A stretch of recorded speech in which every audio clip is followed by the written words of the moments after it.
2015년 새해가 시작이 되었습니다.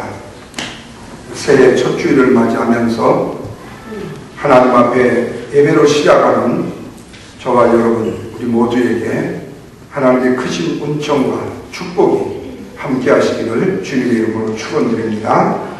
무엇보다도 하나님이 2015년 세우신 그 계획 안에 저와 여러분도 그 계획 안에 들어있는 축복이 있으시기를 주님의 이름으로 축원드립니다. 여러분, 우리가 보통 사람들이 무엇인가 하려고 할 때 제일 먼저 뭘 하지요? 계획을 합니다. 아마도 계획 없이 살아가는 사람은 이 땅에 없을 겁니다. 그런데 문제는 하나님께서 이 계획을 어떻게 이루시느냐. 자, 건축을 하려고 한다면 건축에 부지가 있어야 되고 설계도가 있어야 되고, 그리고 또한 그 건축에 들어가는 비용이 얼마인지를 계산을 해야 되겠죠. 이런 계획들이 없이 건축을 할 수가 없을 것입니다. 그런데 우리의 인간사도 그렇습니다. 이 세상에 계획 없이 우연하게 이루어지는 것은 아무것도 없습니다. 하물며 천지를 지으신 하나님께서 계획 없이 하나님의 일들을 하실 것인가 하는 거예요. 하나님께서는 당신이 하고자 하는 모든 일들을 미리 계획하시고 그 작정하신 일들을 하나씩 하나씩 이루어내기를 원하시기 때문에 그렇습니다. 그런데 중요한 것은 그 하나님의 놀라운 계획 속에 저와 여러분의 계획이 포함이 되어져 있다는 사실이에요. 그렇다면 문제는 하나님이 내 계획을 세우셔서 하나님 계획 안에 들어있는데 내가 과연 하나님의 계획에 대해서 얼마만큼 알고 있느냐는 거예요. 이것을 알고 믿음으로 확신한 사람은 분명히 성공적인 인생을 살 수 있지만, 이걸 모르는 사람은 인생을 실패할 수밖에 없을 것입니다. 그렇다면 문제는 어떻게 하면 하나님의 계획과 뜻을 알 수가 있느냐 하는 물음이에요. 오늘 본문 말씀의 주인공인 다윗은 하나님의 계획을 분명하고 확실하게 알고 있었습니다. 그래서 자신이 계획하고 설계했던 모든 성전의 건축의 계획들을 주저없이 포기하고 아들 솔로몬에게 양도를 하는 일들을 행하는 것을 보게 되었죠. 한마디로 말하면 이 다윗은 하나님이 어떤 분인가에 대해서 바로 알므로 인해서 하나님께서 나에게 주신 사명이 무엇인지를 깨닫고 그로 인하여 주어진 사명과 그 사명을 위해서 자기의 목숨을 아끼지 아니하고 하나님께 감동을 드리는 삶을 살 수 있었다는 말씀입니다. 그렇다면 우리가 신년 새해 첫 주일을 맞이하면서 오늘 한 해에 우리가 하나님을 얼마나 알기를 힘쓸 것인가, 그리고 하나님께서 나에게 주신 사명이 무엇인지를 어떻게 알 것인가, 그리고 그 사명을 위해서 내가 어떤 삶을 살 것인가에 대해서 다윗을 생각하면서 주신 말씀에 은혜를 나누려고 합니다. 먼저 다윗은 하나님이 어떤 분인가에 대해서 아는데 온전히 힘을 썼다고 고백을 합니다. 오늘 본문 9절 말씀을 보시면 이렇게 기록합니다. 다 같이 읽습니다. 내 아들 솔로몬아, 너는 내 아버지의 하나님을 알고 온전한 마음과 기쁜 뜻으로 섬길지어다. 그렇게 말해요. 자, 이 말씀 속에 보면 중요한 말이 뭐죠? 내 아버지의 하나님을 알라 그래요. 그리고 그 하나님을 온전한 마음과 뭘로? 기쁨으로 섬길지니라 그렇게 말합니다. 그렇다면 어떻게 온전하신 하나님에 대해서 온전히 알 수가 있을까? 그것은 하나님에 대해서 뭐 해야 되겠죠? 러닝을 해야죠. 배워야 된다는 말씀입니다. 하나님을 배우되 그냥 배우는 것이 아니고 열심히 배워야 되고, 하나님을 배우되 순간만 한 번만 배우는 것이 아니라 지속적으로 배우기를 힘써야 된다는 말씀입니다. 하나님은 이미 하나님이 내가 어떤 분이라는 사실을 어디에 알게 해주셨죠? 하나님의 말씀, 성경을 통해서 알게 해주셨어요. 뿐만 아니라 하나님이 지으신 우주 만물을 통해서 하나님이 어떤 분인가를 보여주셨습니다. 계시해 주셨어요. 그래서 이 계시라는 이 말은 뜻이 풀이하면 드러냈다. 우리 좀 흉측한 말로 말하면 까발렸다라는 뜻이 계시라는 뜻입니다. 그러기에 우리가 하나님에 대해서 분명히 알려면 하나님이 기록하신 하나님의 말씀, 성경을 뭐하고요? 배워야 되고 읽어야 된다는 말씀입니다. 그 하나님의 말씀인 성경을 기초로 해서 그분을 예배하고 그분한테 기도하고 그분과 온전한 교제를 통해서 하나님이 이런 분인구나라는 사실을 알아야 된다는 말씀입니다. 한마디로 말하면 하나님의 말씀을 통해서 하나님과 뭐 해야 되는 거죠? 만나야 된다는 말씀입니다. 만나보면 알지 못하는 것을 알 수 있기 때문에 그렇습니다. 그런데 우리가 그 하나님을 눈으로 볼 수가 없습니다. 그럼 어떻게 하나님을 만날 수 있는가? 하나님이 기록해 주신 성경을 통해서 그리고 또한 성령의 감동으로 기록된 하나님의 말씀을 통해서 우리가 만나야 된다. 그래서 다윗은 이렇게 만난 하나님을 아들에게 특별하게 권면해 주고 있는 거예요. 너는 내 아비의 하나님을 온전히 알아라. 누구의 하나님이라고 했죠? 누구의 하나님? 내 아비의 하나님. 너의 아버지 다윗이 나의 하나님을 너도 알아야 된다는 말씀이에요. 여러분, 이 참 멋진 말입니다. 이 말은 아비인 내가 섬기는 하나님을 아비인 나를 통해서 너희가 알아야 된다 그 말이에요. 내 아비인 다윗이 내가 하나님을 이렇게 섬겨왔는 걸 너 보았잖니? 너도 그 하나님을 이렇게 섬기는 것이 바로 네가 하나님을 섬기는 도리라고 말씀하고 있는 거예요. 사랑하는 성도 여러분, 여러분은 혹시 사랑하는 내 자녀들에게 내 아빠가 섬기는 하나님, 네 엄마가 섬기는 하나님을 너도 섬겨야 된다라고 자신있게 말할 수 있나 그 말입니다. 그리고 너는 내가 믿는 하나님을 너도 믿어야 된다라고 사랑하는 자녀들에게 교훈할 수 있느냐는 말입니다. 여러분, 참 어려운 일입니다. 그러나 우리의 사랑하는 자녀들에게 내 하나님, 내가 믿는 하나님, 내가 의지하는 하나님, 내가 키워냈고 경험했던 하나님을 너도 좀 믿고 알았으면 좋겠다라고 자신있게 말할 수 있는 신앙의 부모가 되어야 된다는 말씀입니다. 문제는 방법입니다. 그러면 그 방법은 뭘까요? 바로 교육입니다. 부모가 자식에게 뭐가 되어줘야 됩니까? 모델이 되어준다는 말씀이에요. 어떤 면에서는 하나님과의 사귐을 통해서 어떻게 에베인 모범을 통해서 사랑하는 내 자녀들에게 아버지인 내가 믿는 하나님, 어머니인 내가 믿는 하나님을 살아계신 하나님이시라는 사실을 사랑하는 내 자녀들에게 말로만이 아닌 행동과 삶, 기도의 모습, 예배의 모습을 통해서 하나님의 말씀을 읽는 모습, 하나님의 말씀을 실천하는 모습을 통해서 보여줘야 된다. 하나님과 어떻게 교제를 해야 하는가? 그것은 하나님과 함께하는 시간을 많이 가져야 되겠죠. 하나님과 함께하는 시간이 바로 뭐지요? 예배하는 시간입니다. 하나님 앞에 무릎 꿇어 기도하는 시간입니다. 때로는 하나님 앞에 두 손을 번쩍 들고 하나님의 이름을 찬양하는 찬양을 드릴 때 뿐만 아니라 하나님의 말씀에 묵상할 시간을 가질 때예요.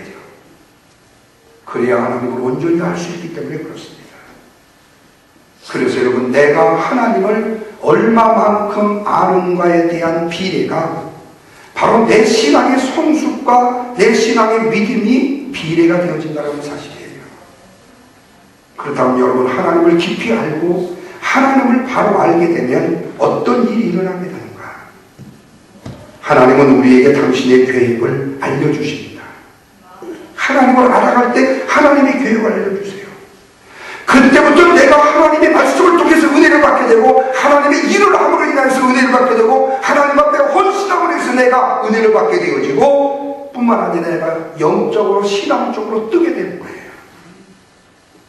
하나님이 나를 어디에 어떻게 쓰실 것인가를 아는 데에 헛된 일로 허비하지 않는다는 거예요.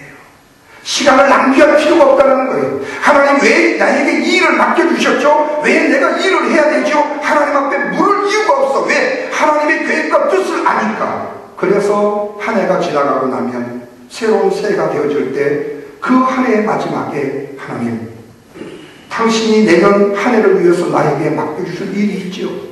하나님, 그 일 맡겨주세요. 하나님의 계획 제가 압니다. 제가 그 일을 감당할 수 있도록 힘을 주세요. 저는 연약하거든요. 저는 부족하거든요. 하나님, 나에게 그 힘을 주세요. 여러분, 목사가 이 계획 없이 새로운 새해를 준비하겠습니까? 사랑하는 성도들이, 바로 직분자들이 이런 믿음이 아름다운 새해를 준비할 수 있는 믿음의 비전을 갖고 한 해를 시작하는 게 하는 거예요. 이리 아니면 여러분, 지나가는 시간 유수같이 흘렸다, 다사다난했던 한 해를 흘렸다 말할 필요가 없어요. 오늘 목회 칼럼 여러분 한번 꼭 참고하십시오. 크로노스 아니에요. 크로노스의 시간이 아니라 카이로스의 시간이에요. 지나가버린 시간을 한타는 것이 아니고 카이로스, 그 시간을 내가 캐치해서 잡는 거예요. 내 것으로 만들어버리는 거예요. 시간의 노예가 되어버리고 물질의 노예가 되어버리고 일의 노예가 되어서 내가 치여서 거기에 쓰러지는 것이 아니라 그 시간을 내가 붙잡는 거예요.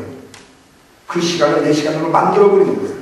그 시간을 내 것으로 소유해버리는 거예요. 이게 바로 하나님의 사람의 비전입니다. 믿음의 사람의 비전입니다. 이런 사람이 하나님의 온전한 계획을 알고 행하는 믿음의 신앙인이에요. 이런 신앙인을 만나보기가 참 쉽지 않다는 거예요. 이렇게 말하면 그러겠죠. 그 정도로 한다면 그 사람 목사가 됐지 그냥 일반 집사로 있겠어요? 네. 그런데 여러분, 우리 신약의 성경의 이 인물들을 보세요. 바울을 도왔던 신앙의 인물들을 보세요. 그런 신앙인들이 집사라고 없는 게 아니라는 얘기입니다. 네. 하나님의 계획과 뜻을 알아갈 때 우리는 온전해질 수 있고 성숙해질 수 있고 우리는 뜨는 신앙인이 되어줄 수 있다는 거예요. 왜? 하나님이 나를 어디에다 어떻게 쓰실 것을 내가 알기 때문에 내가 시간을 낭비하지 않는 거예요. 거기에 거룩한 겸손의 거절을 할 필요가 없는 거예요. 그리고 거기에 대한 내 다른 어떤 정력을 쏟을 필요가 없는 거예요. 그저 그 말씀에 순종해서 아멘하면서 나갈 때 하나님은 이미 나를 씻으고자 준비하신 그 길 위에 하나님의 축복을 예비하시고, 믿습니까? 하나님의 능력을 예비하시고 하나님의 은총을 예비하셔서 나로 하여금 그 길을 행하게 하신다는 거예요. 그걸 못 본다는 거예요. 그걸 보지 못한다는 거예요. 그걸 보지 못하고 왜한테 나한테 이 무거운 짐을 맡기시죠? 왜한테 나에게 힘든 일을 맡기죠? 난 못해요. 난 못해요. 못하는 거 알아요. 할 수 없는 능력이 있다는 거 알아요. 그러나 하나님이 하시겠다는 거예요. 자, 9절 계속해서 보십시오.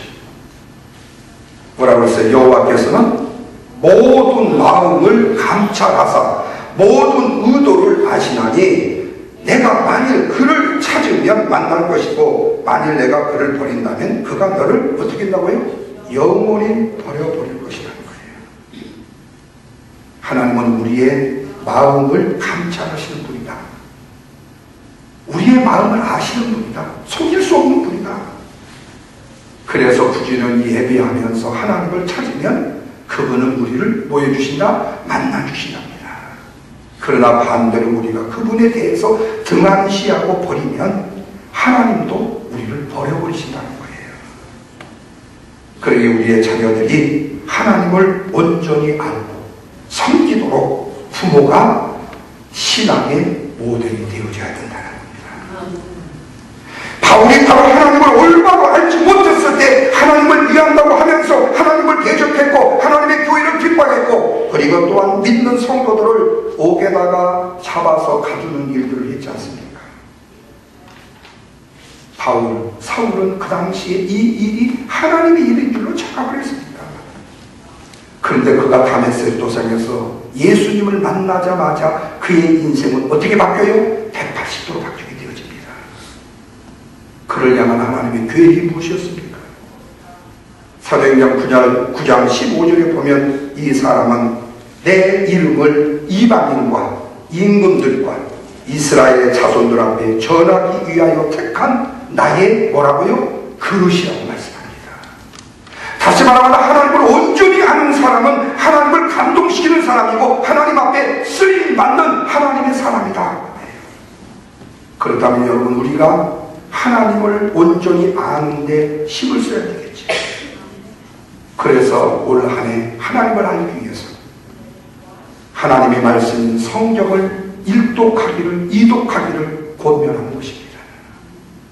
그리고 힘들고 어렵더라도 하나님의 그 놀라운 계획과 뜻을 알아감으로 내가 낭비하지 않고 허비하지 않고 내가 그 일을 행할 수 있도록 준비하신 능력과 하나님의 사랑의 아름다운 은총의 손길의 축복을 누림받기 위해서 하나님 앞에 하나님의 뜻을 구하는 기도를 드리려는 것입니다. 그래서 우리가 새해 첫 달을 하나님 앞에 기도하기를 원하는 것입니다. 하나님을 알기 위해서요. 하나님을 알기 위해서 하나님의 말씀을 읽고 하나님 앞에 엎드려 기도하는 거예요. 이것처럼 하나님을 알 수 있는 길, 더 이상 확실한 일이 없기 때문에 그렇습니다. 이런 하나님을 알았던 다윗이 하나님은 이 다윗에게 주신 사명이 무엇이라는 것을 똑바로 알 수 있도록 만들어 주셨어요. 다시 말하면 하나님께서는 당신을 믿고 의지하는 자들에게 반드시 뭘 주시느냐? 사명과 은사를 주신다는 거예요. 자, 10절 말씀 보십시오. 다 같이요. 그런즉 이제 너는 삼가할지어다. 여호와께서 너를 택하여 성전의 건물을 건축하게 하셨으니 힘써 뭐라고요? 행할지니라. 그렇게 말해요. 다윗은 솔로몬에게 하나님이 부여한 사명이 있다고 말해줍니다. 하나님은 다윗에게 하나님의 나라를 이루는 사명을 주셨어요. 그래서 백성들을 다스릴 수 있는 은사도 주셨고 리더십의 은사도 주셨고 용맹도 주셨고 백성들을 잘 섬길 수 있는 성기의 은사도 주셨습니다. 그래서 다윗은 하나님께서 주신 모든 은사와 그 사명을 내게 주신 것으로 여기고 헌신하며 봉사했습니다. 그래서 하나님이 가장 기뻐하실 것 같은 하나님의 성전을 건축하기를 위해서 준비했어요. 그런데 말입니다. 다 주신 것 같았던 하나님, 다 주실 것 같았던 하나님께서 하나님의 마음에 그렇게 합했던 이 다윗이 그렇게 하고 싶어서 준비하고 얘기했던 하나님의 성전의 건축을 너는 할 수 없다라고 말씀하시는 거예요. 그러면서 내 아들 솔로몬에게 이 성전의 건축을 주라고 명령하시는 것입니다. 여러분, 여기서 우리는 하나님께서 우리에게 주신 사명에 대해서 우리가 바로 알아야 될 필요성이 있다는 사실을 기억해야 돼요. 우리가 하나님을 향한 사명과 우리의 열심과 우리의 열정과 그리고 헌신과 우리의 수고로 하나님의 일이 되는 것이 아니라는 거예요. 하나님이 우리에게 그 일을 맡기셔야 된다는 얘기입니다. 맡기신 일에 내가 순종함으로 되어지는 것이라는 거예요. 여러분, 하나님의 일은 내가 하는 것이 아닙니다. 내 능력, 내 물질, 내 재능으로 하는 것이 아닙니다. 하나님의 일은 하나님의 능력, 하나님이 준비시키고 예비하실 능력으로 행하신 줄로 믿으시면 아멘 하시기 바랍니다. 아멘. 그런데 우리는 나에게 그런 열심이 있는 것 같고 재능이 있는 것 같아서 열심을 내기도 합니다. 나에게 이런 사명이 있는 것 같아서 헌신을 하기도 합니다. 그런데 그것이 하나님께는 아니라는 거예요. 내가 볼 때는 그것이 분명해요. 그것이 분명해요. 그런데 하나님은 아니라는 거예요. 마치 다윗이 성전 건축이 내가 해야 될 사명이라고 확실하게 생각을 했는데 솔로몬에게 가듯이 말입니다. 그렇다면 여러분은 어떤 은사를 받으셨습니까? 그리고 그 은사를 어떻게 하고 계십니까? 그 은사를 여러분의 삶 속에서 어떻게 사용하고 계십니까? 바로 사용하고 있다면 그 사람은 복된 사람일 것입니다. 그러나 혹시 아직도 내가 받은 은사가 무엇인지를 깨닫지 모르고 있는다면 불행한 사람일 것입니다. 그러기 우리는 하나님이 내게 주신 사명이 무엇인지를 알아야 되죠. 사명을 알면 은사를 알 수가 있습니다. 그렇다면 어떤 것이 내가 받은 사명과 은사인지를 어떻게 알 수 있는가? 여러 가지 방법이 있지만 가장 간단하게 쉬운 은사를 분별하는, 사명을 분별할 수 있는 방법이 있습니다. 첫째는요, 내가 하는 일이요 피곤하지 않고요 재미있게 할 수 있다면 그게 은사입니다. 하기 싫어 그런데도 하면 재밌어, 그건 은사예요. 어떤 사람은 부엌일 하기가 죽기보다도 싫습니다. 근데 전도하는 일이라면 그렇게 신날 수가 없어요. 그럼 그분에게는 부엌일이 은사가 아니에요. 전도하는 일이 은사예요. 여러분, 부엌일 설거지하고 그 힘든 일을 어디 좋아하는 사람이 어디 있겠습니까만, 그래도요 밥하고 음식 만드는 일이 재미있는 사람이 있습니다. 그거 은사예요. 저는 우리 집사람이 김치찌개를 끓일 때 내가 잔소리를 꼭 합니다. 국물을 좀 더 부어라. 고기를 이 고기 넣지 말고 이 삼겹살을 넣어라. 오겹살을 넣어라. 왜 그런 줄 아세요? 저는 그걸 끓일 때마다 얼마나 재밌는지 몰라요. 저는 은사 중에 하나가 김치찌개 끓이는 은사예요. 거기다가 콩나물을 많이 집어넣으면은 이거 씹어 먹으라고 하는 것 같아. 그러니까 절대로 안 맞아. 거기라는 적당하게 비례로 해서 넣어야 돼요. 어떤 사람은 김치는 3분의 1 넣어놓고 콩나물을 3분의 2 넣어. 차라리 김치를 빼고 콩나물 끓고 끓여라. 김치찌개는 김치찌개가 주가 돼야 되고, 이거 안 들으니까 하는 얘기예요. 안 들으니까요. 저한테는 그 은사가 있어요. 그래도 국물 부으라는 것 때문에 맨날 싸워. 맨날 싸워. 근데 김치찌개만 끓으면 그렇게 재밌어요. 그리고 내가 끓여봐도 확실히 맛있어. 왜? 2% 부족할 때는 스페셜 은사를 집어넣으니까 거기다가 라면 수프. 두 번째로는요, 남들보다 내가 이것을 잘할 수가 있다면 그것이 은사입니다. 남들은 별로 잘 못해. 그런데 나는 그 일을 잘할 수 있어요. 그리고 그 일을 하면 행복해요. 입에서는 불평불만 하고 말 많아요. 딱 그 머리 해. 그래도 그 일 하면 신나. 이게 은사예요. 찬송하는 일, 전도하는 일, 가르치는 일, 이런 은사를 가지고 있다면 다른 사람이 나를 욕한다 할지라도 그 일들을 하세요. 세 번째로는요, 선한 열매가 맺혀지는 것이 은사입니다. 내가 행하는 일과 주님과 사람에게 덕이 되는 일이라면 그 일은 하나님이 맡기신 은사입니다. 사명입니다. 그렇다면 누가 뭐라고 해도 누가 말린다 할지라도 믿음으로 하십시오. 그래야만 주님께 영광이 드러나되고 내 인생은 복된 인생이 되어준 줄로 믿으시면 아멘 하시길 바랍니다. 그런데 여러분, 이런 은사를 사용하지 않으면 어떻게 되지요? 없어져 버립니다. 이런 사람들은 죄송한 말씀이지만 고생 좀 더 해야 돼요. 고생 좀 더 해야 돼요. 여러분, 안과 병원에서 이런 처방을 쓴다고 해요. 한쪽 눈의 시력이 약간 안 좋고 한쪽 눈의 시력이 굉장히 좋으면요, 좋은 쪽 눈을 가리고요, 안 좋은 쪽 눈을 열어놓는 겁니다. 그러다 보면은요, 쓰는 눈은 안 좋은 쓰는 눈은 시력이 좋아지게 되고 안 쓰는 눈은 시력이 좀 떨어져가지고 양눈의 균형을 맞춘다는 거예요. 사랑하는 여러분, 은사를 하려고 하는데 열심을 내시기를 주님의 이름으로 축원합니다. 결단코 하나님이 주신 은사와 사명을 소멸시키지 말라는 거예요. 제가 두 번째 개척을 해서 5년 만에 성전 부지를, 교회 부지를 마련했습니다. 6년째에 1년 동안 교회를 건축했습니다. 그때 우리 교회에 가장 수석 집사님으로 정말로 수고하던 집사님이 계셨어요. 새벽 2시에 3시에 가게 일 마치고 토요일 날이면 교회에 와서 두뇌의 문이 꺾어지를 합니다. 그리고는 교회 청소를 다 해놓고 돌아갑니다. 그리고 주일날 아침 새벽 기도를 나가요. 그분들이 1시간에서 2시간을 주무시고 주일날 그게 생겼던 분이에요. 이 교회 건축을 1년 동안 한 다음에 얼마 지났을 때 이 교회 건축이 다 마무리되어질 지역이었어요.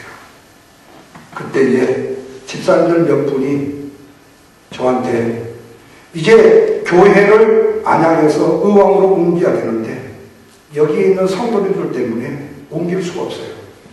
그래서 여기서 아침 1부 예배를 드리고 2부 11시 예배는 의왕 교회에서 드리게 됩니다.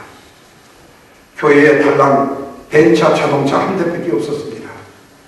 그래서 안타까이 여기는 까닭에 저한테 5분인가 6분인가 자기들이 돈을 모아가지고 지금 미국에서 돌아다니는 엘란트라, 한국에서는 아반떼라는 차가 있는데 그 차를 한 대 사가지고 저한테 키를 갖다 주셨어요. 목사님 여기서 예배 마치고 20분 안에 가셔야 되니까 거기로 가십시오. 그래서 생전 처음으로 자가용을 하면서 타봤습니다. 그런데 그 자가용을 타고 난 다음부터 그 수석 집사님이라는 분이 시험이 들었습니다. 왜 그런가 했더니 나머지 5분들 자동차를 사줬던 분들이 그 집사님한테 이 얘기를 해야 되는데 나도 갑자기 키를 갖다 주고 미리 예고를 했으면 내가 소나타 뽑으라고 했지 내가 아반떼 뽑으라고 했어요. 남지 얘기를 안 해. 내가 욕심이 있는 줄 알고 미리 얘기를 안 하고 그냥 사다 준 건데 그건 농담이에요. 욕심이 있다는 얘기는 재밌으라고 하는 얘기요. 그렇다고 욕심 있는 거 아니에요. 그러니까 적은 거라도 사주시오. 내가 큰 거 사달라고 할 테니까. 그래서 그걸 받았는데 그분한테 이 얘기를 안 했다고. 이분이 내가 교회 수석 집사인데 나한테 이 얘기도 안 하고 목사님도 그런 정도 있었으면 이 얘기 귀뜸이라도 해줘야 되는데 나도 여기에 동참을 해야 되는데 왜 나를 뺀다 이거예요. 시험을 들었습니다. 저는 그분을 이번 6주년 교회 입당식 때에 7 집사하고 7 권사님도 하고 그 다음에 한 분 그분 장로님을 세우려고 계획을 다 했어요. 그리고 이제 그 계획에 의해서 지금 교육을 하고 있는 중이었습니다. 그런데 이분이 입당을 하고 나갔고 그러니까 입당 예배 안 드리고 이제 와서 예배 드리고 입당 준비를 한 달 안에 하고 있는 중이에요. 근데 어느 날 4층 내 설교실로 2-4분이 찾아왔어요. 찾아와서 저보고 하시는 말씀이 목사님 저 교회 옮기겠습니다. 예? 어디로 가시는데요? 저희 일심교회로 가겠습니다. 제가 두 말을 하지 않았습니다. 물어보지 않았습니다. 한 번도 잡은 적이 없습니다. 그러세요? 기도하십시다. 하나님 사랑하는 집사님 저 여러분이 이제 새로운 중지인 일심교회로 교회를 옮깁니다. 가서 신앙생활 잘 할 수 있도록 하나님이 보살펴 주세요. 건강 주시고 사업장 축복해 주시고 자녀를 축복해 주시고 그리고 그 가정을 축복해 주세요. 기도했습니다. 그리고 그분 갔습니다. 그리고 제가 2년 후에 미국에 왔습니다. 3년이 지났을 때 그 집사님이 저한테 전화 왔습니다. 그리고 그 집사님은 우리 교회에 6주년 되면서 입당 예배 때 그분이 오셨어요. 사실은 그분 장로님으로 세우려고 제가 그랬거든요. 시험에도 나가버렸습니다. 그리고 제가 미국에 온 다음에 저한테 전화 왔습니다. 그분이 원래 이 간이 좋지 않았거든요.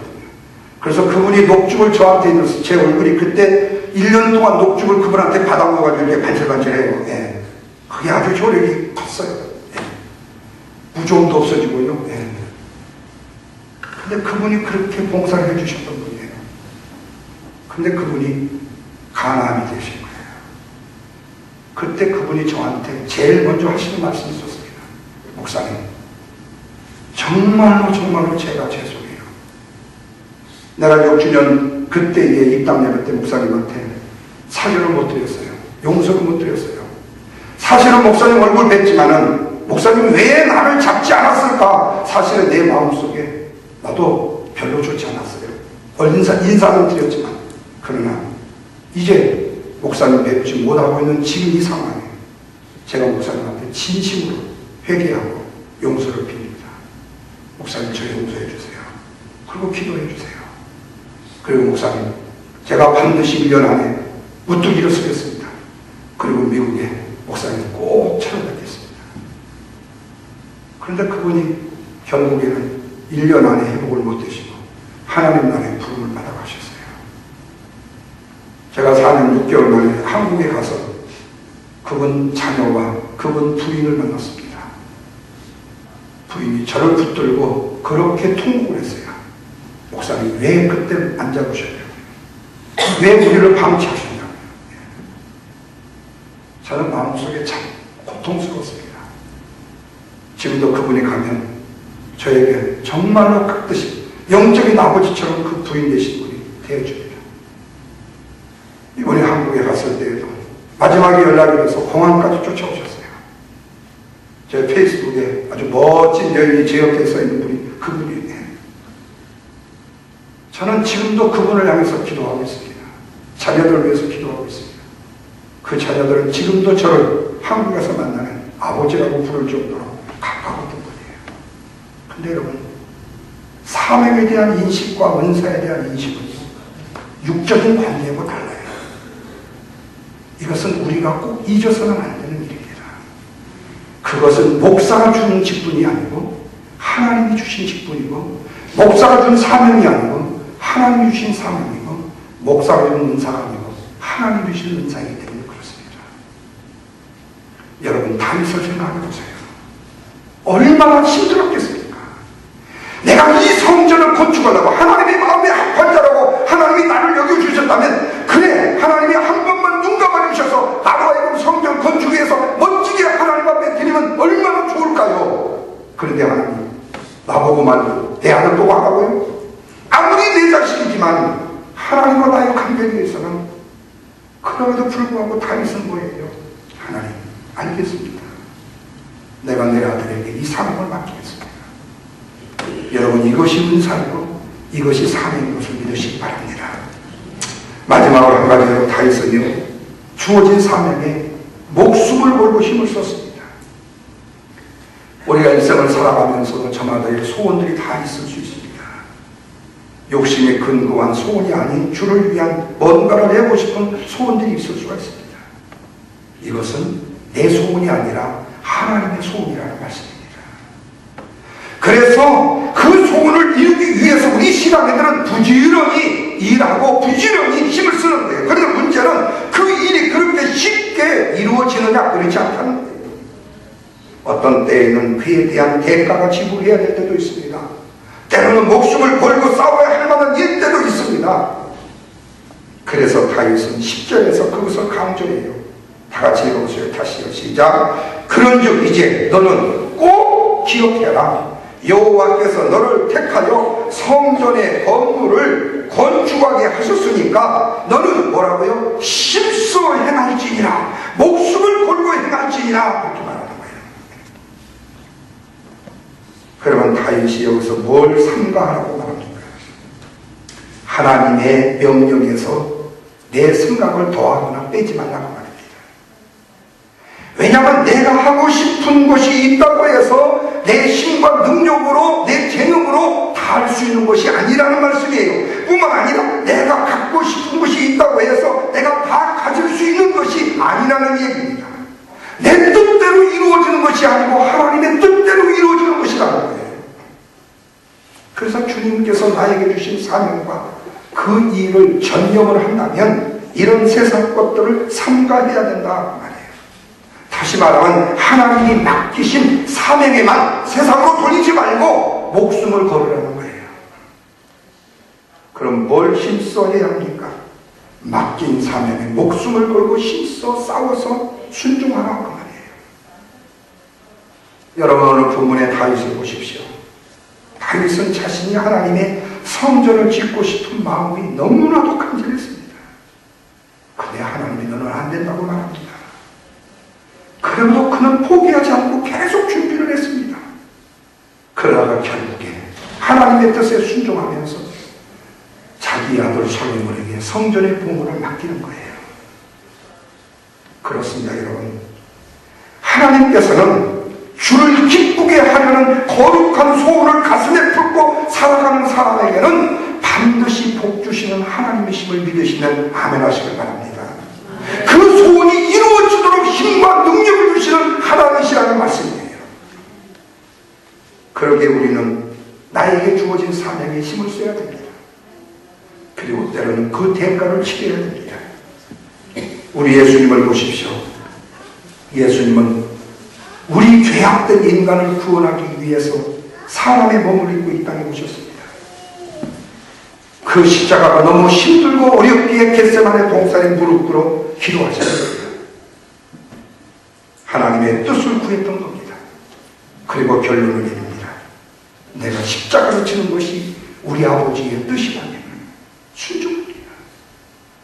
다시 말하면 우리의 구원을 위해서 당신이 치러야 될 십자가의 대가를 치르신 것입니다. 그렇기 때문에 오늘 저와 여러분이 이 자리에 있는 것입니다. 그리고 우리가 사랑하는 가정을 두고 자녀를 두고 사는 것이고 사업을 할 수 있는 것이고 직장을 가지고 공부할 수 있는 것입니다. 사랑하는 성도 여러분, 하나님께서는 이렇게 나의 인생을 위해서 지금도 일하고 계시는 분이십니다. 그런데 나는 주를 위해 무엇을 하고 있는가를 한번 물어보십시오. 내가 바쁘다고, 내가 힘들다고, 내가 어렵다고 주님을 향한 헌신과 봉사와 열정과 열심을 하나님 앞에 감동으로 드리지 못하고 주님의 마음을 아프게 하고 힘들게 하는 부분들은 없냐는 거예요. 이러한 오늘 우리의 모습 속에서도 하나님은 저와 여러분을 향한 계획을 가지고 계심을 믿으시기를 바랍니다. 당신의 사랑하는 백성들을 향해서 막중한 헌신적 사명을 맡기시는 것입니다. 그리고 하나님의 일을 하려면 하나님도 우리의 모든 일을 친히 행하겠다고 말씀해 주십니다. 그렇다면 우리는 하나님이 나를 향하신 계획을 알아야 되겠지요. 뿐만 아니라 하나님을 아는 데 힘을 써야 되겠지요. 그리고 나에게 주신 은사와 사명이 무엇인지를 우리는 바로 알아야 되겠죠. 그래서 하나님의 영광을 힘써서 수고함으로 하나님 앞에 감동을 드려야 되겠죠. 그래야만 하나님께서 우리를 감동시키실 것입니다.